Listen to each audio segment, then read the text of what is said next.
Hey guys, and welcome back to Battlefront updates and some more Star Wars Battlefront news regarding vehicles and some other updates. Before I get into the news, I just want to remind you guys about the Star Wars Amino app again, as they've been kind enough to sponsor a few videos of mine. A lot of you already downloaded the app and started interacting with myself and the Star Wars community with posts, polls and other interesting stuff, and if you haven't downloaded it yet, make sure to do so through the links in the description below. Now let's get into the news. First off, we have some news regarding vehicles. As many of you probably know, they have promised new vehicles in the Season Pass, and we didn't get any in the Outer Rim DLC, as that was a close quarters DLC, and they didn't mention it in the post yesterday regarding Bespin neither, but Elevator made a post on the forum asking about the new vehicles and which ones we might get, and our community manager Sledgehammer responded saying, "Our team has some cool surprises in store for vehicles. As we get closer to the launch of Bespin, we will discuss the new additions arriving to the game."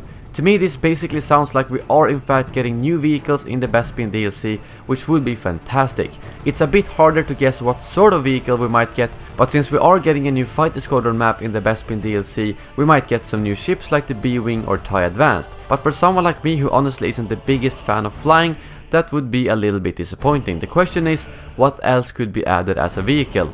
In the old games, the Bespin maps were only close quarters, but in the end of the Return of the Jedi, we can see that there's quite a lot of large areas in Cloud City, and in the post yesterday they actually did say that we will be seeing AT-ATs in Cloud City, and those maps could then hopefully include some new vehicles such as Imperial or Rebel tanks. Moving on, Sledgehammer also made a quite big update to the bug tracking list, which is really good to see, because some glitches were really annoying to me, such as the one where I disconnect as soon as I press any name on my friend list.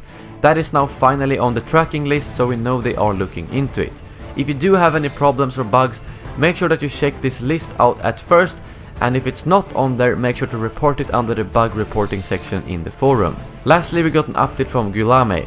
I'm sorry, I don't really know how to pronounce his name, but he is the hero designer for Battlefront, and as some of you might have noticed, Leia's Trooper Bane got nerfed in the last patch and it no longer goes through her own shield. But that was apparently unintentional, and they have now fixed that and buffed it so that after the next patch it will go through all shields, which I think is a great buff, as she, to be honest, is my least play hero right now, and this might actually make her a bit useful and fun to play again.